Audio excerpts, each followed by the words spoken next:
t'en as plein les narines. Ce qu'aujourd'hui, je ne peux pas faire vu que j'ai un rhume. Mais à cette époque-là, je n'avais pas le rhume, donc j'aime bien sentir les épices.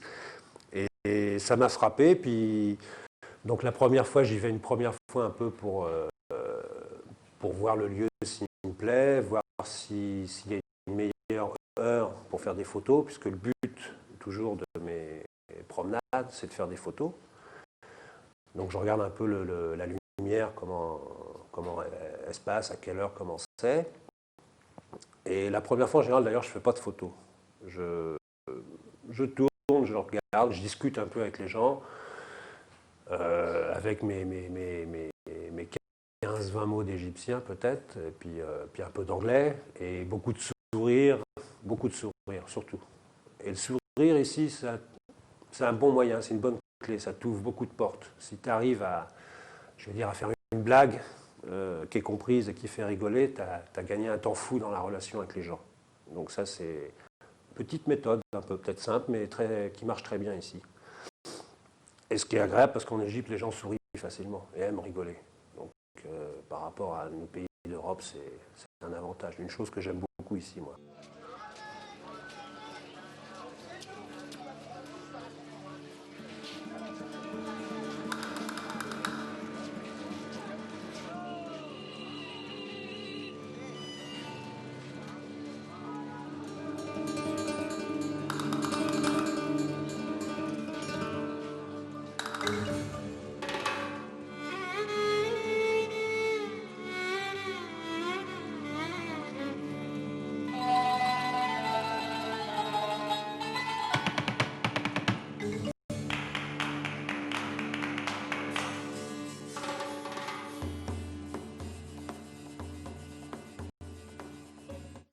Et cet endroit-là, précisément, ce que j'aime beaucoup, c'est que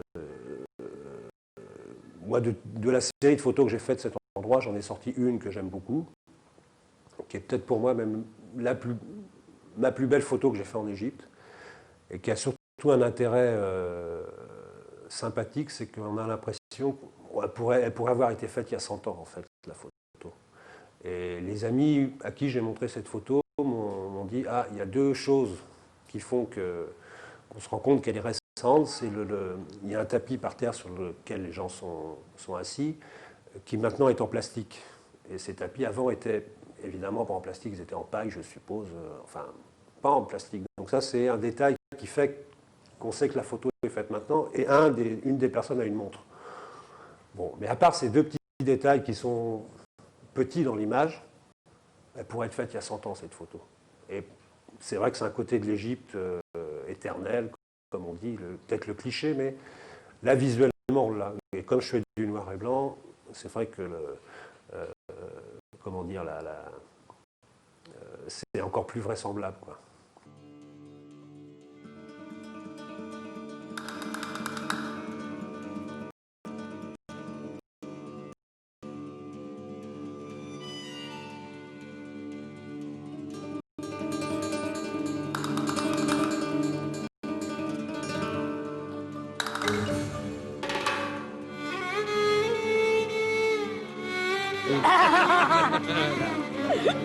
بس ايه حلو ها كده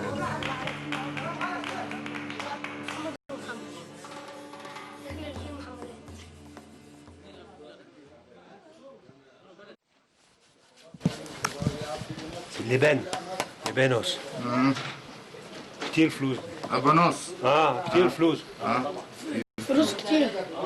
ايه On achète ça au poids, c'est des kilos ça. Oui.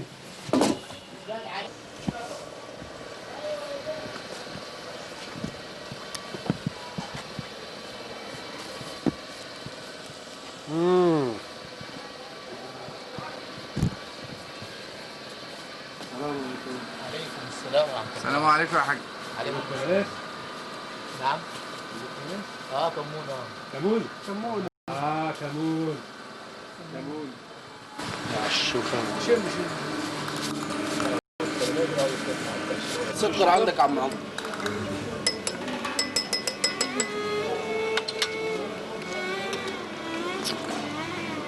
هلا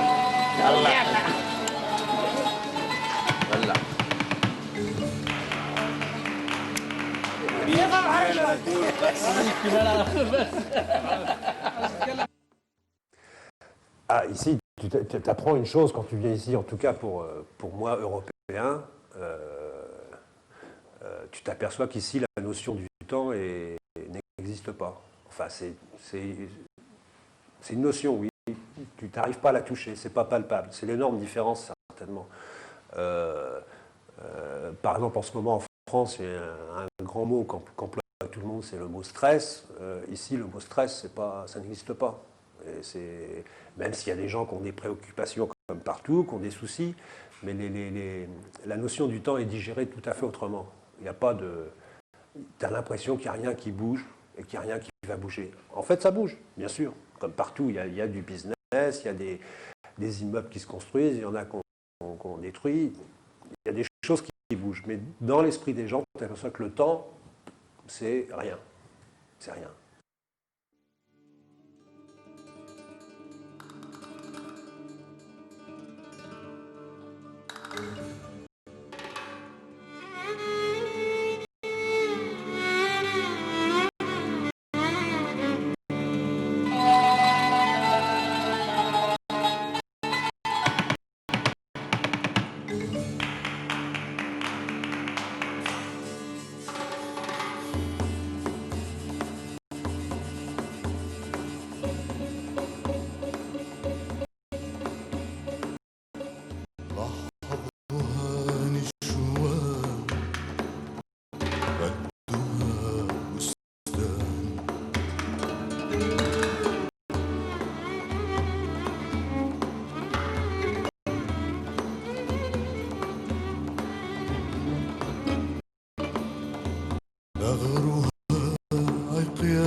Como en un collar en su